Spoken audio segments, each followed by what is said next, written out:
kayak gua dulu pernah mencoba untuk bundir. Nah, itu gua udah berdosa, dosa. Jadi kalau di list ya dosa gua, aduh, berzina, kata-kata kotor, nggak sopan sama orang tua. Nah, tadi gua berantem di sini ya, ada si Gerard itu kayaknya udah omong, gua panggil bunda lagi, anjir. Dosa itu udah dari dalam pikiran. Membenci aja kita itu sudah membunuh, benar nggak Kak Kanopi? Ada ayatnya toh? Apa Kak? Membenci itu sebenarnya sudah membunuh loh. 10 perintah Tuhan itu udah kita langgar. Apalagi menginginkan sesamamu manusia. Tuhan, aku pengen jadi istri Taehyung. Aduh anjir, gue udah menginginin lakinya orang, tak siapa pacarnya si Taehyung. Udah gue pengen tuh Arta, gimana dong? Dosa gue banyak iya, gue pengen Suzuki Jimny. Udah pengen barang orang Kak Nopi. 1 Yohanes 3 ayat 15 Kak.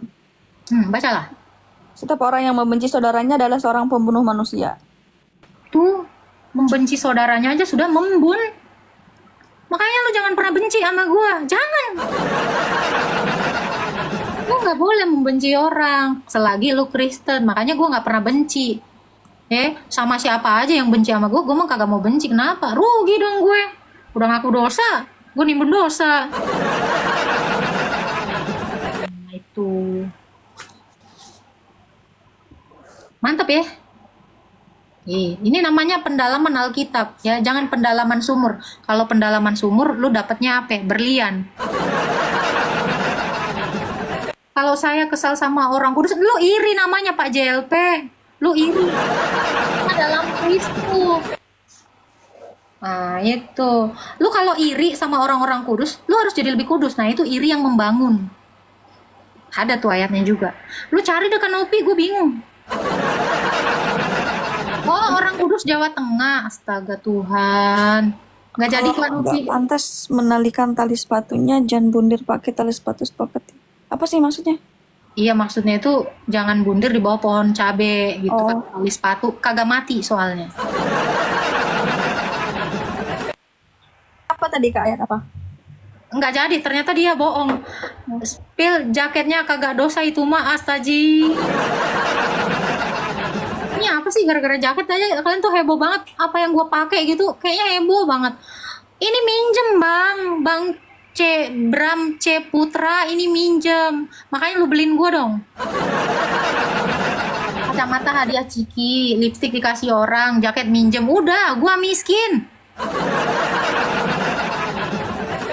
Ciudi. Apa ini? Eli lama sabaktani gitu. Ada yang mau ditanya lagi teman-teman yang di bawah mungkin? Oh ini ada Erikson. Kak Nopi masih tetap stay ya di sini ya? Boleh Kak. Nih mohon maaf ya, kita kagak bisa bayar ya Kak Nopi ya. Soalnya gue kagak ada koin buat kakak. Agak lelet nih soalnya. Sorry Kak. Menginginin jaket itu dosa ya. Mengingin jaket itu dosa. Ya kalau lu pengen terus kagak ngambil ya nggak apa-apa.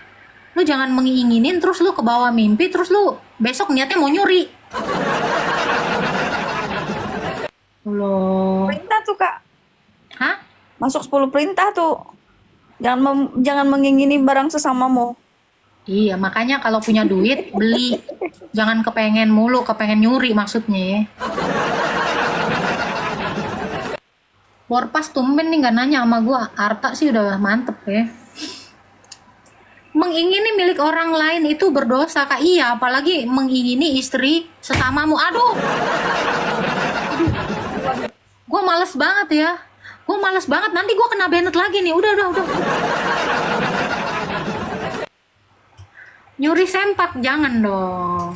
Ya. Udah kalian jangan mancing saya ya. Udah cukup. Akun gue 2 berakhir hari ini. Udah. Jangan di-spill lagi dong menginginkan babu. Nggak boleh. Atarim ayat 1 sampai 5 jangan di-spill ya. Jangan penasaran. Tuh kan. Nah, gitu ya. Salpe Umul ya, Salpe. Ini nama gue garam dan madu ya. Aduh Karudal aja sampai bingung dia. Nih akun ganti mulu. Ya udah Bang, pokoknya udah gitu. Oke, ada yang bertanya ya, tak, misal gua udah ngaku dosa 10 dosa, terus satu gua ulangi, gimana nasib gua dosa yang 9? Nggak gua ulang, tak? Ya kan udah diampuni. Yang lu ulangin kan satu. Nah, satu itu lu ngaku dosa lagi. Kalau lu ngulangin dosa yang sama berulang-ulang, lu perlu katekisasi, sayang. Nah, berarti lu lebih gini ya, tak, berarti lu lebih mencintai dosa lu dibandingkan Tuhan Yesus. Ya, satu dosa jangan diulang-ulang dong. Ih, gitu ya. Gimana Paduka Rudal kabarnya? Semoga sehat-sehat ya Paduka ya. Bikin di Excel. Yang 99 itu udah diampuni. Dan kan katanya tadi di Alkitab dikatakan apa? Apa yang kau ikat di bumi terikat di sorga. Apa yang kau lepas di bumi terlepas di sorga. Kalau imam itu sudah mengatakan dosamu sudah diampuni dan jangan berbuat dosa lagi, maka Tuhan Yesus itu sudah mengampuni kita. Berarti dosa kita sudah tidak dihitung lagi. Sama seperti di zaman perjanjian lama, setiap orang Yahudi itu berbuat dosa, mereka itu akan menyerahkan kurban pendamai salah. Dosanya itu ditransfer ke kurban itu, maka yang dibakar habis itu adalah kurbannya. Kristus itu kan sudah melakukan itu, gitu loh. Aduh, banyak banget. Gitu loh. Kak, tolong jelasin sunat dalam Kristen sekalian. Boleh aku record? Nggak boleh.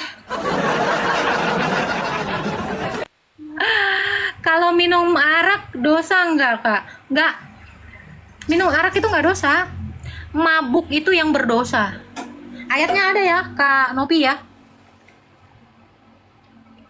Ya, Iya, jadi orang yang kemabukan itu tidak mendapat bagian dalam kerajaan sorga. Gitu. Merokok itu tidak berbuat dosa karena tidak membuat kecanduan. Baptisan, nih kita bahas sunat dulu ya. Sunat di dalam Kejadian 17 dikatakan adalah janji, tanda perjanjian. Di-record ya. Sunat itu adalah tanda. Tanda berarti ada ngasih tanda. Tanda perjanjian keturunan. Makanya kenapa sunatnya itu dipenis. Jangan di-ban please, jangan di-ban, gue lagi ngejelasin. Ya. Karena keturunan itu dari, maaf ya, sosis. Udah gue bilang gitu aja, sosis. Makanya dikasih tanda, dikeratlah kulit katannya itu. Itu janji bahwa Allah akan memberikan keturunan yang menjadi berkat bagi segala bangsa kepada Abraham. Makanya Abraham diperintahkan untuk menyunat semua keturunannya dan orang seisi rumahnya. Itu umur 8 hari. Ini janjinya ya. Buat yang nggak punya Toret ya, lu nggak tahu ayatnya. Kita bacain ya Kak ya. oke, Kejadian 17. oke. Ntar. Ayat 10 lah kalau nggak salah. Kalau nggak salah ya dibenerin lah ya. Ayat 17 ayat 10. Inilah perjanjianku yang harus kamu pegang, perjanjian antara aku dan kamu serta keturunanmu. Itu. Langsung sampai 11. Yaitu setiap laki-laki di antara kamu harus disunat. Haruslah dikerat kulit katanmu. Dan itulah akan menjadi tanda perjanjian antara aku dan kamu. Tanda. Jadi sunat itu tanda. Bahwa Allah itu akan menyerahkan keturunan kepada Abraham. Itu sunat. Nah, lalu di dalam perjanjian baru akhirnya kan janji ini kan digenapi nih sama Tuhan Yesus.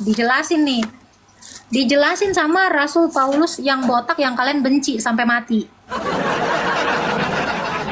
Buka Galatia, Kak. Ya.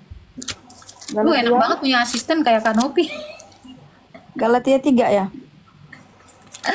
Yoi, Galatia 3 ayat 16. Galatia 3 ayat 16. Adapun kepada Abraham diucapkan segala janji itu dan kepada keturunannya tidak dikatakan kepada keturunan-keturunannya seolah-olah dimaksud banyak orang, tetapi hanya satu orang, dan kepada keturunanmu yaitu Kristus. Nah, jadi sebenarnya keturunan yang dijanjikan kepada Abraham itu bukan kepada keturunan-keturunan, banyak keturunan. Seolah-olah itu diberikan kepada banyak orang, tetapi hanya Kristus. Kita telisik lagi di Kejadian. Allah bilang keturunan-keturunan atau keturunan aja. Buka lagi yang tadi, Kak. Oke. Mana tadi ya? Ayat Kejadian 17 ayat 10. ayat 10. Oke.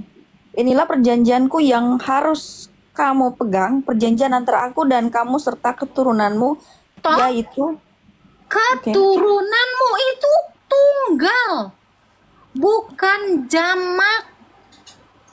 Ini yang dijelaskan sama Rasul kesayangan saya yang botak, yang timpang. Yang suka kalian olok-olok. Yang keturunan Benyamin. Nah ini. Jadi Rasul Paulus ini mengerti sekali hukum Taurat. Dia jelas lagi. Makanya gue bilang, Rasul itu menjelaskan itu semuanya perjanjian lama, bukan perjanjian baru. Itu adalah ajaran baru lagi. Enggak, jadi ini penjelasannya lebih dalam. Oke. Dikatakan ya keturunan yang satu orang, ya kan? Kita masuk ke ayat 29-nya, Kak. ayat 29. Oke, dan 28 lah. Yang tadi 28 29. Yang Galatia. Masa iya gue pindah? Yoi. Oh, Galatia. Iya dong. Kalau Kejadian 3 kan Taman Eden. Iya, kan Kejadian Galatia 3 ya. 28 29. Maaf ya, asisten kakak ini agak lemot. Kok Efesus sih? Makanya banyak-banyak makan telur biar konsentrasi kayak Deddy kok botak. Deddy Corbuzier, sorry. Galatia ayat 3. Ayat Galatia 3 ayat 28 29. Jangan grogi dong sama orang cantik. Biasa aja dong. Oke. Dalam hal ini tidak ada orang Yahudi atau orang Yunani, tidak ada hamba atau orang merdeka, tidak ada laki-laki atau perempuan, karena semua orang adalah satu di dalam Kristus.